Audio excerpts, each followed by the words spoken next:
Du 24 septembre au 7 octobre, le Carré des Voiles fête l'événement tous les jours à 18h en direct live du village des Voiles et retransmis sur la chaîne YouTube d'Energivore. De nombreux invités seront au micro de Rémi Pelletier. Le Carré des Voiles avec Triba à Roquebrune-sur-Argent et Gassin, Ertrich et Bénisterie à Roquebrune-sur-Argent, Gémy Peugeot à Tronçon-Provence, Fréjus et Cogolin, Cuisine Plus à Puget-sur-Argent et Estérel Plomberie Chauffage à Fréjus. Le Carré des Voiles, disponible en Roupière. Rebonjour, toujours sur la chaîne YouTube de Énergivore, toujours dans le village des Voiles de Saint-Tropez. Et on s'approche de la fin, mais c'est pas encore la fin. Il y a toujours un temps exceptionnel, des conditions de vent presque idéales. Bon, on aimerait qu'il y ait un tout petit peu plus, mais ça suffit pour naviguer. Et les modernes, les maxi, enfin tous les bateaux qui font rêver de la dernière génération, les Wally, etc., sont toujours dans le port de Saint-Tropez. Il y a toujours un spectacle qui attire un monde fou. Et on a de plus en plus de monde dans le village des Voiles de Saint-Tropez dans cette fin de semaine. Ça grandit, on se rapproche de la fin, c'est normal. Donc les gens viennent voir un peu ce qui se passe. Et je reçois un des partenaires majeurs des Voiles de Saint-Tropez. C'est donc Suzuki Marine, qui est représenté ce soir par Pierre Palais. Pierre Palais, responsable des ventes et marketing de Suzuki Marine pour la France.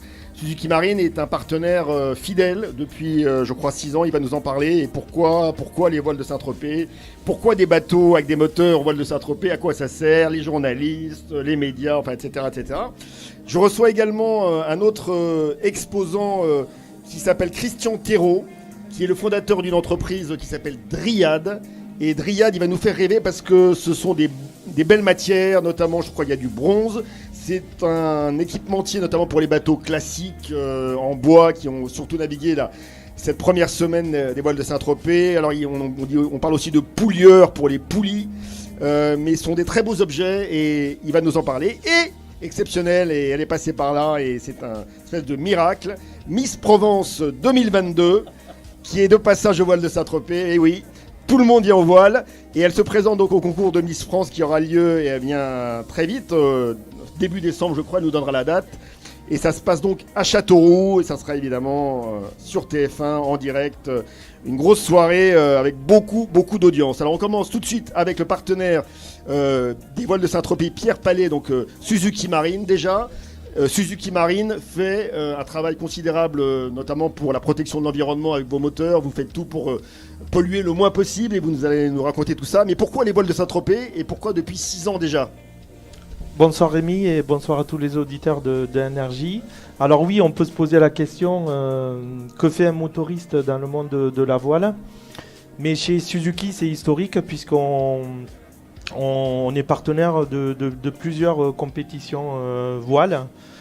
La plus emblématique, c'est la Figaro, la Route du Rhum, mais surtout, on a la chance depuis 6 ans aujourd'hui donc d'être partenaire de la SNST pour participer avec eux à la surveillance, au commissariat, en motorisant tous les semi-rigides donc qui organisent, qui surveillent et qui pilotent tous les beaux bateaux qui sont sur l'eau. Donc il faut rappeler que la Société Nautique de Saint-Tropez n'est pas qu'organisatrice des Voiles de Saint-Tropez, mais il y a des événements du 1er janvier au 31 décembre. Oui, tout à fait. On ne va pas tous les citer, mais notamment la Giraglia Rolex Cup au mois de juin, et bien d'autres. Et le GP Sail. Voilà, le GP Sail qui a eu lieu il y a quelques semaines, le trophée du Bailly de Suffren, etc. Enfin bref, beaucoup d'événements. Et donc il faut des bateaux à moteur, notamment des semi-rigides, Marshall, je crois la marque, pour accompagner ces régates, et notamment à bord des journalistes, des hommes ou des femmes de médias pour raconter un peu ce qui se passe. Tout à fait. Donc pendant toute la durée des voiles, donc cette quinzaine, on va dire que grâce à nos moteurs, mais surtout grâce aux équipes de la SNST, cela nous permet de montrer que nos moteurs sont à la fois adaptés à suivre des compétitions comme celle-ci.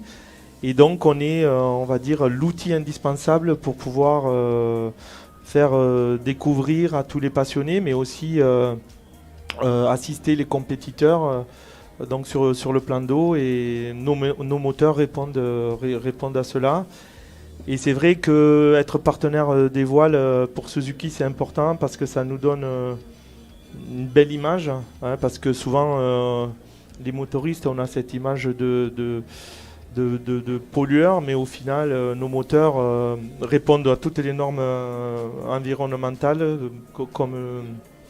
comme dans le milieu automobile ou au niveau des motos aussi. Alors, il faut rappeler que vous avez quand même aussi une grande complicité avec les pilotes des semi-rigides qui sont des bénévoles, Oui. qui sont souvent membres de la Société nationale de sauvetage en mer, sauf Oui. Philippe Martinez qui n'est pas bénévole. Et donc, tous ces pilotes, Oui, ils ont une expérience, oui. mais vous la partagez avec eux parce que vos moteurs, Voilà, alors vous en parlez avec eux et les moteurs évoluent en fonction de ce qu'on vous dit. voilà, en fait, on utilise aussi le plateau, on va dire le plan d'eau des voiles de Saint-Tropez pour recueillir un maximum d'informations, recueillir des datas sur le comportement de nos moteurs dans des situations, on va dire, extrêmes. Puisque c'est vrai que les pilotes de la SNST sont aguerris et des fois ils doivent intervenir assez vite. Et en plus d'être des bons pilotes, ils doivent aussi anticiper tout ce qui peut se passer sur un plan d'eau et avec des voiliers aussi grands et aussi beaux. Et juste un mot avec Marshall, donc les bateaux semi-rigides, la marque de bateau donc utilisée sur le plan d'eau. Vous êtes aussi assez proche. Oui, vous parlez alors beaucoup. voilà, Marshall est un partenaire de Suzuki au niveau européen. C'est un constructeur de semi-rigides et avec la SNST, on a sélectionné Marshall justement parce que ce sont des bateaux adaptés à cette utilisation. Et donc ils répondent aussi également aux besoins de toute l'équipe de la SNST tout au long de l'année. Alors, je vous ai proposé de venir parce que je savais que vous alliez apprécier la présence de Chana Goyon à vos côtés. Je l'ai mis exprès à côté de vous. Oui. Donc, qui est Miss Provence. Chana, vous êtes Miss Provence et donc vous présentez évidemment au concours de Miss France 2023 qui aura lieu début décembre à Châteauroux avec évidemment Jean-Pierre Foucault qui présentera ce programme sur TF1. Juste quelques mots déjà. Comment ça s'est passé l'élection de Miss Provence? Ça s'est passé quand? Ça a été dur? Il y a eu une grosse concurrence avec vous? Alors écoutez, l'élection de Miss Provence était le 30 juillet et on était 15 filles à débattre pour le titre et j'ai pas du tout trouvé ça dur en fait. Pour moi dans la vie, quand quelque chose nous est dédié, on l'obtient. Alors je me suis dit si c'est pour moi, je gagnerai, si c'est pas pour moi, bah tant pis. Alors dites-nous tout, Chana Goyon, vous êtes d'où en Provence? Vous avez grandi à quel endroit? Comment s'est passé votre itinéraire en gros? Alors moi je suis née à Saint-Tropez et j'habite à Saint-Tropez depuis que je suis bébé, donc forcément les voiles... Donc ça tombe bien que vous soyez là. Hein. Oui. Les voiles, c'est vrai que c'est un peu le rendez-vous annuel où on se retrouve tous entre Tropéziens, donc c'est trop bien et je suis très très fière en tout cas de pouvoir représenter Saint-Tropez et la Provence. Ah oui, donc c'est fabuleux parce que ça veut dire que peut-être que celle qui est née à Saint-Tropez, qui vit à Saint-Tropez, sera élue Miss France à la fin de l'année. Ça serait complètement dingue. C'est ça. Donc j'espère que ça, en tout cas, ça apportera beaucoup à mon petit village et j'espère que les Tropéziens seront fiers de moi. Alors juste quelques mots parce que j'imagine que vous faites du sport de temps en temps, oui. La voile, les sports nautiques, le paddle, le surf, j'en sais rien. Vous connaissez un peu ou pas? Bah écoutez, forcément, on habite près de la mer. Ma mère est fan de paddle, donc j'en fais très souvent avec elle. J'ai également fait de la planche à voile, de l'optimiste, du catamaran. Bon, j'ai un peu touché à tout. Donc ça, c'est un argument pour être élu Miss France, parce qu'il s'intéresse beaucoup au parcours, notamment sportif. Oui, c'est vrai. Et donc, il faut proposer donc, à Pierre de vous emmener dès demain sur un Marshall avec un moteur Suzuki, oui. Hein, Pierre? Oui, si elle le souhaite, oui. Ah bah oui, oui. Je veux bien. On fera ça avec l'équipe de la SNST voilà. Demain. Et donc une autre question, on reviendra avec vous juste après, sur l'ambiance qui règne au voile de Saint-Tropez et le fait d'avoir le port rempli de bateaux à voile et plus de très gros bateaux à moteur, ça change tout, il y a une autre physionomie. Ça change tout et moi je trouve que c'est magnifique, on retrouve le Saint-Tropez authentique. Et il n'y a rien de plus beau. Moi, quand je viens à Saint-Tropez pour prendre des photos, c'est à l'époque des voiles. Les bateaux sont sublimes. Bon, vous n'avez pas dit, vous faites quoi? Vous êtes étudiante? C'est quoi votre parcours là aujourd'hui? Je viens de passer mon bac et j'ai décidé de prendre une année sabbatique et je voulais que ce soit concret. C'est pour ça que j'ai décidé de participer à Miss France, pardon. Et mis à part ça, je fais du golf en compétition. Et je vais rentrer dans une école de commerce, l'ESSEC, si vous connaissez, à Singapour. Ah mais bien sûr, l'ESSEC, c'est archi connu. et donc, il y a beaucoup de navigateurs qui font du golf, et réciproquement. C'est vrai. Donc, ce sont deux sports qui sont assez pratiqués ensemble. Et je vais tout de suite m'adresser à mon voisin de droite, Christian Thérault. Christian Thérault, vous êtes, on va dire, un passionné de mer, alors que vous habitez, enfin vous êtes basé à Besançon, Exactement. Une des villes de France les plus éloignées de la mer. Comment ça marche ça? Absolument, bonjour à tout le monde, bonjour à ceux qui nous écoutent depuis Saint-Tropez. Ben oui, j'ai dû tomber dans l'eau de mer quand j'étais petit, voilà, c'est une première chose. Dryad est né en 94. Dryad, c'est quoi? Alors Dryad, vous êtes exposant dans le village des voiles, un peu plus loin sur la gauche de l'énergie. Absolument, ouais, voilà. Et Dryad, c'est la nymphe des bois et des forêts, la nymphe protectrice des bois et des forêts. Et souvent, on m'a demandé, mais pourquoi, Christian, tu t'es mis à équiper ces bateaux classiques depuis 30 ans maintenant? Alors, je dis souvent que la mer, elle était en Franche-Comté il y a 4 millions d'années, puis on s'en rappelle. Voilà, tout simplement. Mais bon, ça participe de ce que disait Chana, cette façon d'être en France, près de la mer, avec les bateaux. Alors donc, racontez-nous, vous travaillez beaucoup avec les bateaux classiques, les bateaux de tradition, les voiliers en bois, etc. Essentiellement. Et vous faites donc, vous êtes poulieur. Un poulieur, c'est les poulies. Accastilleur, c'est tout ce qu'il y a sur le bateau. En gros, dites-nous tout. Vous dire tout en 30 années d'activité, c'est un sacré challenge en 1 minute, hein, mais je vais essayer. Deux minutes. 2 minutes. Alors, Dryad, c'est une société familiale et artisanale, plutôt artisanale, mais qui est restée familiale. J'ai dessiné ma première poulie il y a quelques 3 décennies, effectivement, maintenant, pour moi, pour mon propre bateau. Depuis, on a équipé à peu près 300 bateaux classiques. Je n'ai pas vu les années passées, ou plutôt je les ai toutes bien vues, mais le temps a passé un peu vite. C'est comme ça. Et j'ai pas ma première poulie pour mon propre bateau, parce que c'est lui qui me l'a fait faire. Ça, c'est une histoire de cordonnier. On en reparlera plus tard, Rémi. D'accord. Et alors donc, juste, par exemple, quand il y a des bateaux qui cassent quelque chose à bord, ça peut arriver, j'imagine. Il y a un gros coup de Mistral, une poulie qui casse. Ça arrive. Vous pouvez les réparer, comment ça marche? On est obligé de les refaire complètement? Alors, on a quand même inventé, il y a 30 ans, la poulie qu'on voulait totalement démontable, c'est-à-dire non rivetée, pour pouvoir l'entretenir. Je l'ai fait pour moi. Je voulais que ça soit facile. Donc, et ça a fonctionné. On m'a dit au départ, mais les poulies, elles n'ont jamais été faites comme ça. Ben oui, mais l'homme, il marchait à 4 pattes, puis un jour, il s'est mis sur ses 2 pieds, il ne faut pas l'oublier, quoi. Donc, j'ai fait des poulies qui étaient démontables, qui ont évolué, que tous les marins apprécient aujourd'hui. Ces marins qui sont tous des amis, des copains. On a navigué, si j'ai pas navigué sur mon bateau, j'ai navigué sur tous les plus beaux bateaux du monde. Et donc, ça, la vie a été belle, hein, franchement, pour nous. Et donc, il y a quelque chose dont il faut parler, c'est le bronze.